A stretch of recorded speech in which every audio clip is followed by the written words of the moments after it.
Hey guys, welcome back to my channel, or welcome if you are new.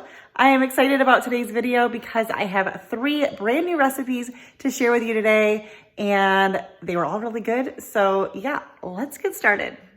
For tonight's dinner, we're gonna be trying a new orange chicken recipe. I'm really excited about this. Hopefully it comes out great. And I'm also cutting the recipe in half because it calls for 4 large chicken breasts, and that's a lot. We don't need that.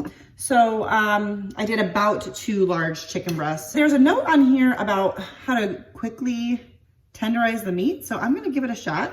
And you take baking soda and vinegar and put that over the chicken and let it sit. So let it sit for 10 minutes. So we're gonna give that a try. I have never done that before, but you know, new things. So I'm gonna just toss that because I don't know, there's no other way to cover it all with only a teaspoon vinegar. Of course, I know the chemical reaction. I use vinegar and baking soda to clean, so just never done it for this. So we're gonna let this sit for 10 minutes and then I will be back. All right, we're gonna work on our flour coating while the chicken is tenderizing. I have half a cup of flour here. Again, I'm cutting this recipe in half. Hopefully I remember to cut all of it in half. That's a struggle sometimes. You start cutting it in half and then you forget. And so I'm adding a half a teaspoon of paprika. And then the recipe calls for for 2 teaspoons. So I would be doing 1 teaspoon of garlic salt. I don't have garlic salt, so I'm gonna do about a teaspoon of garlic, and then I'm just gonna add in some salt. I know it's not the same, but it's the same enough. There wasn't very much salt left in that shaker. We're just gonna mix this together and then it'll be ready when we get there. I'm also going to get some rice going on the stove as well, but we're gonna just get all that stuff ready so that once we get to the chicken, we can focus on the chicken. We're also gonna go ahead and make our sauce. I'm gonna make the normal amount of sauce just because I feel like I usually want extra sauce on this kind of stuff. So I have 1 cup of water here, and I'm gonna add in a cup of distilled water, or distilled vinegar, not distilled water. All right, now we're gonna add in 1 1/4 cup of sugar, which, I mean, it seems like a lot, but orange chicken is a sweet chicken. Oh, that seems like a lot, but I'm just gonna follow the recipe. I try to follow the recipe as much as possible when I'm trying a recipe for the first time. So we're gonna add in 1 teaspoon of salt.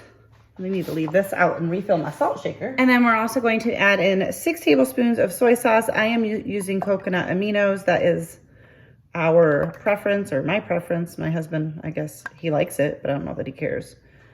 I think that was 3. I lost count. 5, 6. Not sure.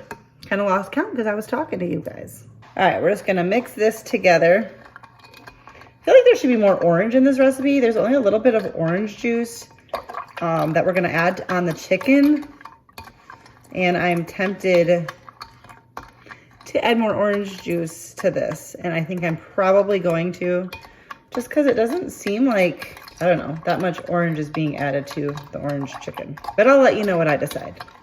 All right, so our chicken has been sitting and apparently tenderizing. We're gonna add in a tablespoon of orange juice. That was maybe a little more. And I am gonna add just a little bit into that other sauce mixture, probably 2 tablespoons. I just feel like I want more orange juice, but. All right, we're going to mix this together. I got my rice going over there and I almost had a boil over. Now we're going to add in our flour mixture and coat our chicken. I'll admit, I'm a little nervous about the frying because I never fry anything. I'm afraid a little bit of the mess that comes from it. Like I said, I'm a little nervous about the frying, so I am gonna put on an apron. And I am going to fry in a large pot. Hey guys, look at that hair. I'm not usually seen in my cooking videos. But at least I'm trying to keep my hair away. You know, I don't want hair in the food. I'm also going to fry in a larger, like a deeper pot, hoping that will cut down on the mess. I'm using avocado oil. to fry this up. That's kind of what I have. I know it's good at high heat, so that's what we're gonna do. And maybe I'll fix my hair. All right, so I have my pot. I've got some avocado oil in it. It said 3/4 of a cup. I feel like that's probably enough, but my rice is boiling. And this is the pan I'm gonna transfer the chicken to. As it's done, I'm gonna do it in batches, and I'll share that with you as well. We're just letting this heat up. All right, so here's the first batch of chicken, and you're supposed to fry it 5 to 6 minutes, turning it once. So I'm gonna give this a go. This is my first time, I think this is my first time frying anything, I think.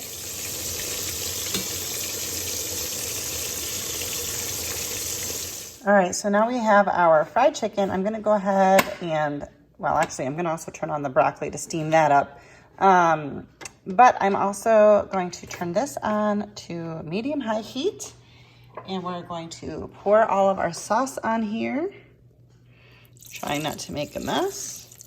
It is a lot of sauce, and maybe I didn't need to make that much. I don't know. Hang on, I gotta get the rest of that sugar out.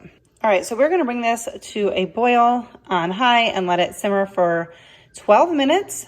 It should like thicken up, so it won't be as much sauce when we're all said and done.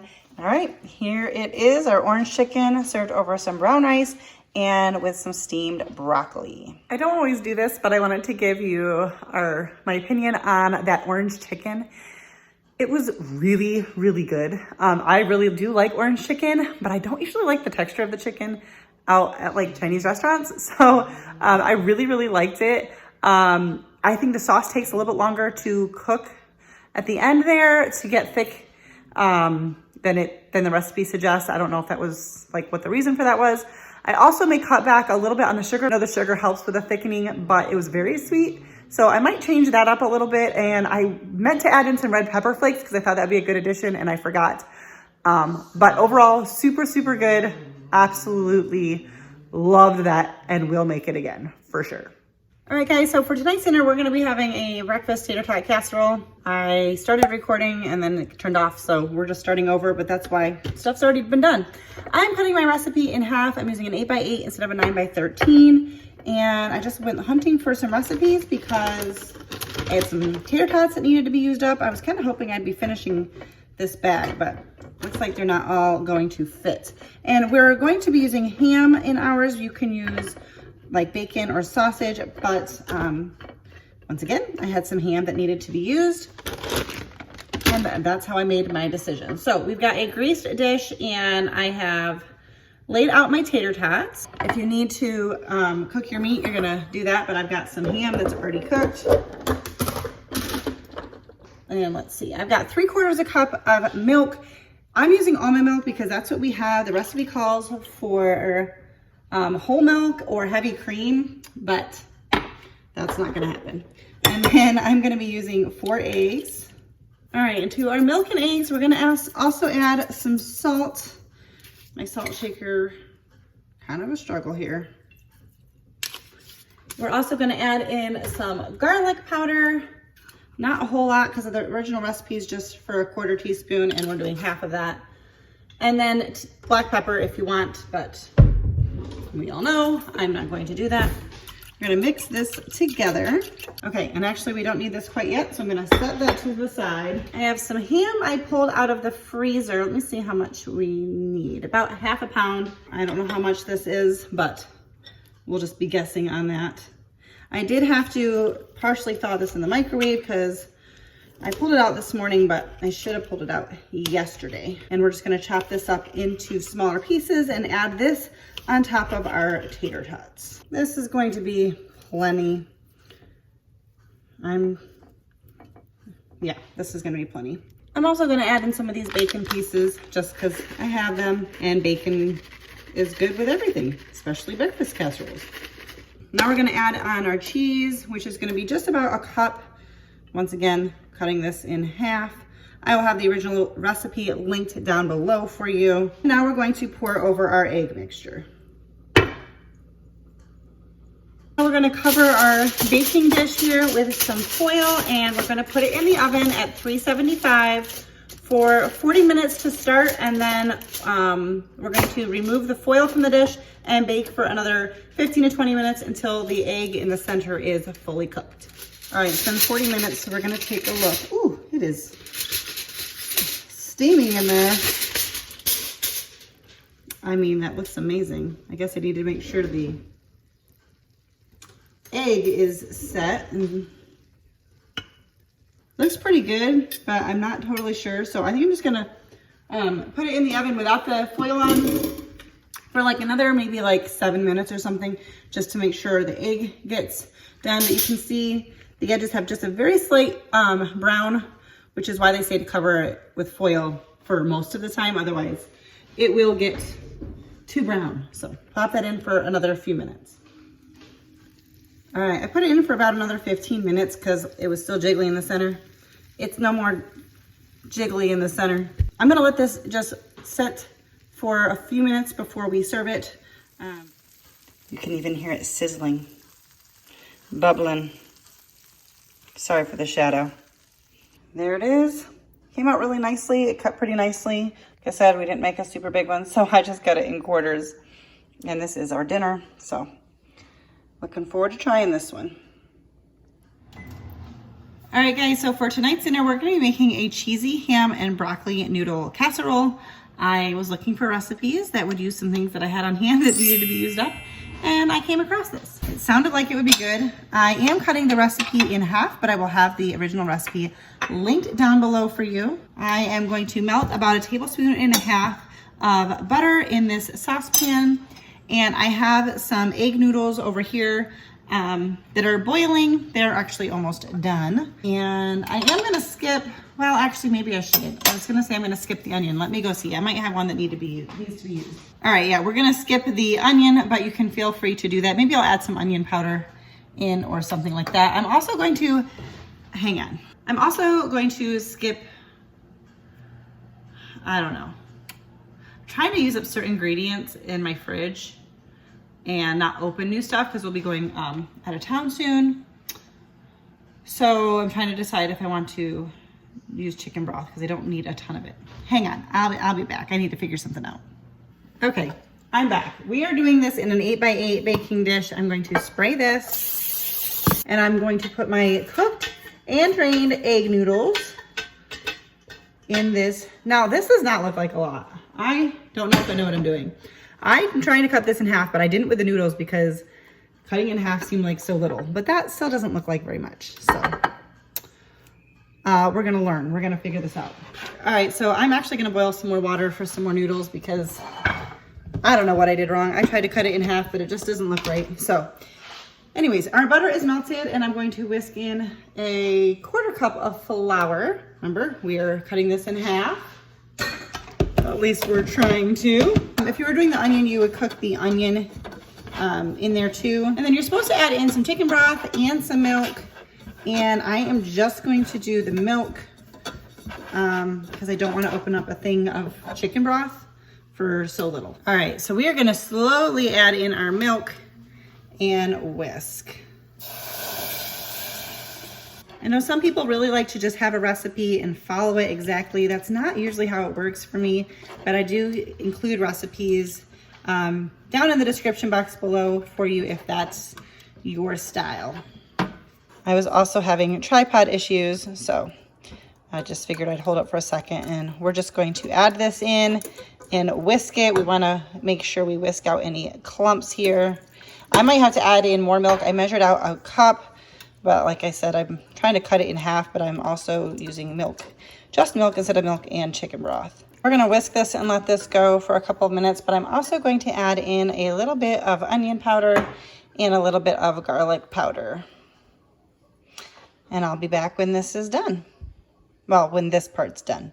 All right, I had a little bit of issues with my computer, which is where my recipe's at, so we're just gonna wing it for the rest of it. But I made up some more noodles. And I did put a little butter in there. That's not part of the directions. I've got some broccoli. It said to use thawed frozen broccoli, which is what I did. And then I realized I had some fresh in my fridge that really needed to be used. And I would have just cooked that, but oh well. I'll have to use that tomorrow. And now I'm just putting in some cut up cooked ham.